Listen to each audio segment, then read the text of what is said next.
The moment Nicolae Ceausescu, the man who once led Romania, paid the ultimate price. His children, Valentin, Zoya, and Niku, were left to flee into the night, destined for a damnation history could never erase. Yet that was only the surface of the story, because there are truths about the Ceausescu family the world thought it knew that have been hiding in plain sight all along. The collapse of a dynasty isn't measured only by the sound of gunfire, but by the silent wounds that fester for decades afterward. Today we step into the shadows left behind by the storm to uncover what history never fully dared to tell. In December 1989, Romania erupted in a wave of protests, unlike anything it had ever seen. After 24 years of iron-fisted rule, Nicolae and Elena Ceausescu were overthrown by their own people. Captured, tried, and executed, a regime that once seemed invincible crumbled within mere days. That same night, as crowds roared through the streets of Bucharest, the three children of Nicolae and Elena Ceausescu were dragged from the marble palaces that had once sheltered them. No trials, no verdicts, only the primal rage of a nation that had waited decades to unleash it. But the cruelest blow wasn't the shackles or the handcuffs. A soldier who arrested Valentin slipped the wedding band from his hand and whispered, "From this moment, you are nothing but a number." Through freezing darkness, unmarked military trucks tore through streets littered with ash and broken glass. Valentin, Zoya, and Niku, once draped in silk and gold, were now herded like worn-out animals into damp prison cells. And yet there was one place the crowds didn't loot. In the abandoned villa of Zoya Ceausescu, her private journals smoldered in the ruins, pages trembling with words that had never been spoken aloud, confessions of a loneliness too dangerous to admit. Meanwhile, in small towns across the country, Romanian children still huddled against the bitter cold on empty stomachs, the real cost of the extravagant banquets enjoyed by the Ceausescu elite. On one side, French champagne caviar, gold-leafed ceilings.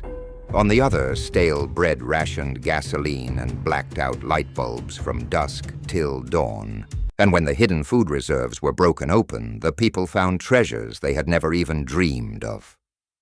Beluga caviar-aged cognac, diamond-studded evening gowns. But nowhere did they find remorse. In the cold torture chambers of Bucharest, Valentin was caged like a hunted animal. He had once believed that knowledge that staying away from politics might protect him. But blood has its own gravity, and the nation needed someone to blame. Zoya, once the head of Romania's grand mathematical research, became nothing more than a name on an arrest list, no protests, no defenses, no mercy. A bitter truth bloomed in her heart. She had spent her whole life trying to prove she was more than her parents' shadow, only to find herself ending behind iron bars just the same. Niku, the Red Prince, once ruled an entire province with unchecked power. Now he knelt in a prison courtyard, face smeared with mud, and instead of begging for mercy, he laughed a twisted, broken sound that echoed in the night like a wire snapping in the cold. There was no need for a trial. The children of Ceausescu had carried their sentence in their blood from the moment they were born beneath golden domes. There were no firing squads here, no official executions. What was killing them was a hatred that had been fermenting quietly in the nation's soul for decades. And as darkness slammed shut every door around them, the Ceausescu children understood a brutal, simple truth for the very first time. Power can vanish in an instant, but guilt is a sentence you carry for life. Zoya, the lost prodigy. If Valentin sought refuge in science to distance himself from politics, Zoya Ceausescu went even further. From an early age, she immersed herself in mathematics, a world of logic, precision, and purity, far removed from the blood-stained games of power unfolding outside the palace walls. In 1977, Zoya earned her PhD in mathematics from the University of Bucharest, a remarkable achievement, even for scholars without the Ceausescu name. But not even genius could shield her from the shadow she carried. Whether she wished it or not, Zoya was branded by the regime, paraded as the mathematical prodigy of socialism. When Nicolae Ceausescu's regime collapsed in December 1989, Zoya found herself trapped in the same whirlwind of revenge sweeping across Romania. On December 25th, while her parents faced a firing squad broadcasted live on television, Zoya was arrested without trial, accused of undermining the national economy, a vague but heavy charge. During her 8 months of imprisonment, Zoya lost more than her freedom. She lost the very world she had built, the Institute of Mathematics, the research projects and the dreams of intellectual transcendence she had nurtured for decades. By August 1990, Zoya was released. But Romania had no place for a Ceausescu, no matter how brilliant, no matter how innocent. When she tried to return to her academic work, doors slammed shut. Universities and scientific institutes, once eager to showcase her, now rejected her outright desperate to erase any trace of their past loyalty to the fallen regime. No job, no recognition, no future. Zoya and her husband, Mircea Oprean, lived quietly in Bucharest, tucked away from the whispers and the scorn. Isolation gnawed at her spirit. In the silence, Zoya turned to. Heavy smoking, a slow, self-inflicted erosion, as if trying to escape a world that had already condemned her. In 2000, then doctors diagnosed Zoya with lung cancer. The disease spread rapidly, leaving little room for hope or treatment. Shunned by society, abandoned by former friends, she fought her battle against cancer alone, out of sight, out of mind. On November 20th, 2006, Zoya Ceausescu died at just 57 years old. No state funeral, no public mourning, just a quiet cremation in a forgotten corner of Bucharest. A silent erasure of a woman once hailed as a national treasure. Zoya had spent her life trying to outrun her parents' shadow. But in the end, the one thing she could never escape was the weight of the Ceausescu name. Her fall was slow, almost silent. But for her younger brother Niku, the reckoning would come faster and far more brutally. Niku, the failed heir.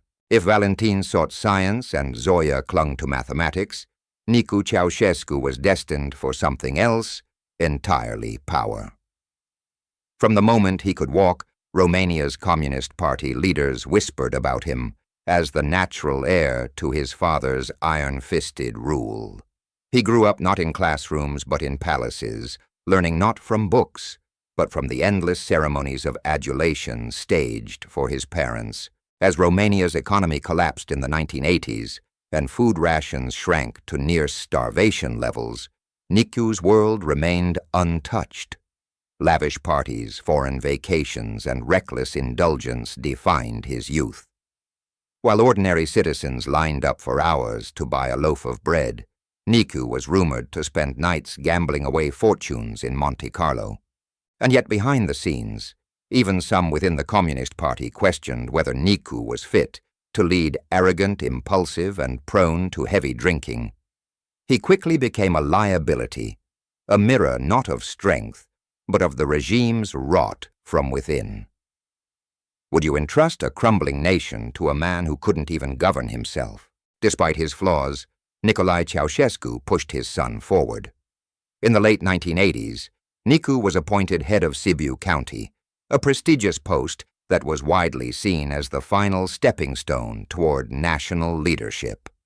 His reign in Sibiu became notorious. Accusations of embezzlement, abuses of power, and brutal crackdowns on dissent filled the air. When the Romanian Revolution ignited in December 1989, Nicu did not fight back with ideology or negotiation. Instead, as the crowds grew, he armed his loyalists and tried to hold Sibiu by force, a futile and desperate gesture. Captured by revolutionaries on December 22nd, Nicu was paraded on national television in handcuffs, disheveled and pale. A prince unmade before millions of his former subjects, He was later convicted of corruption and the misuse of public funds, sentenced to 20 years in prison. But prison would not be his final downfall. Niku's years of excess had left scars deeper than any courtroom sentence could inflict.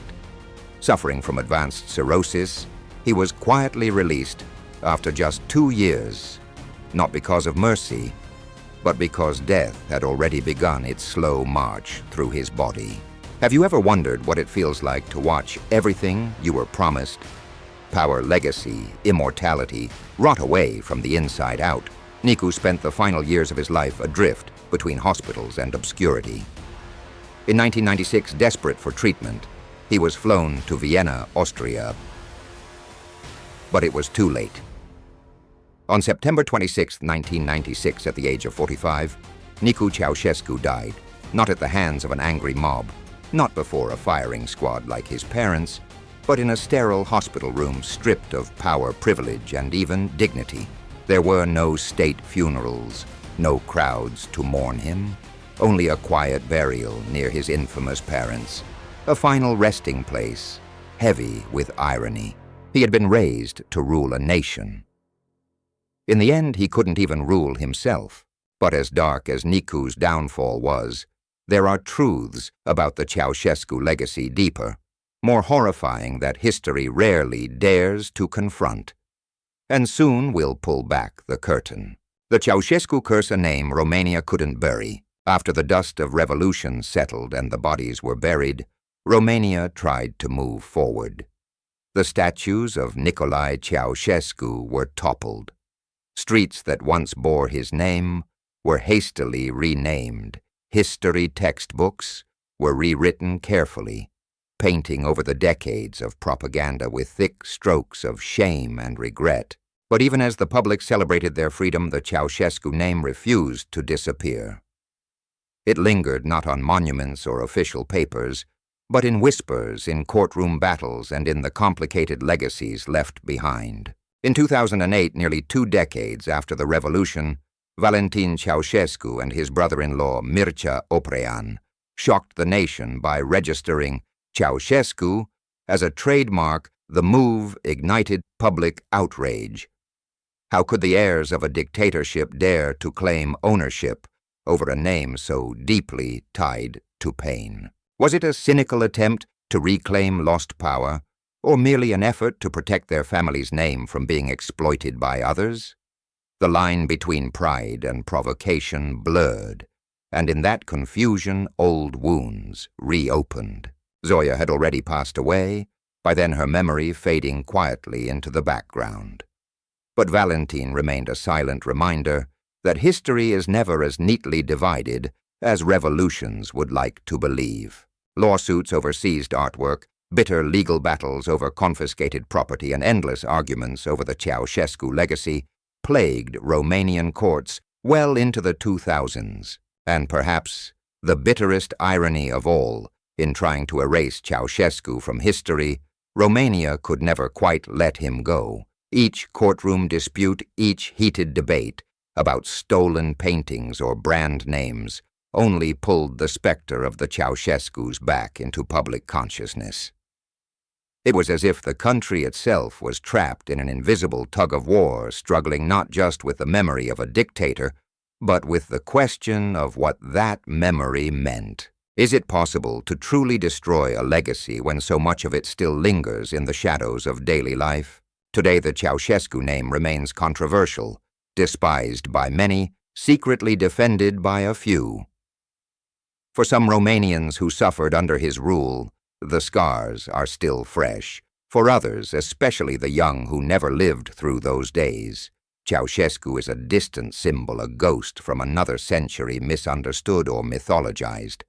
And somewhere tucked away in dusty government archives and aging court documents, the remnants of the family's battles for recognition, for property, for dignity continue.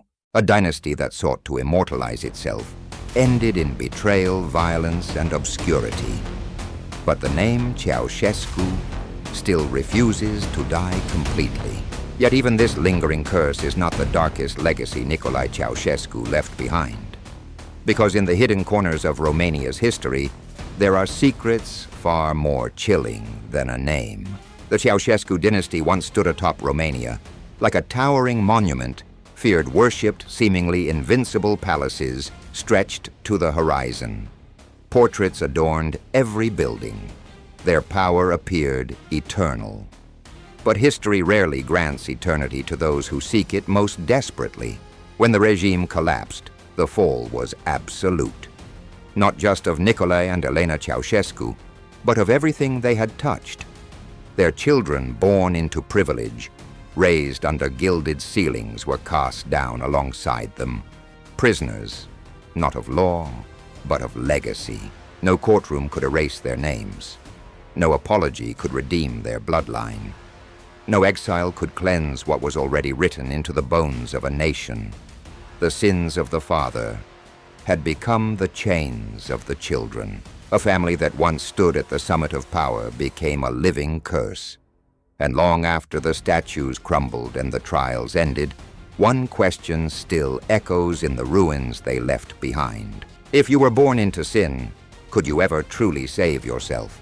And if the fall of the Ceausescu dynasty leaves you questioning how power blinds, how ambition corrupts, then the secrets buried in the ashes of World War II will shatter even deeper illusions.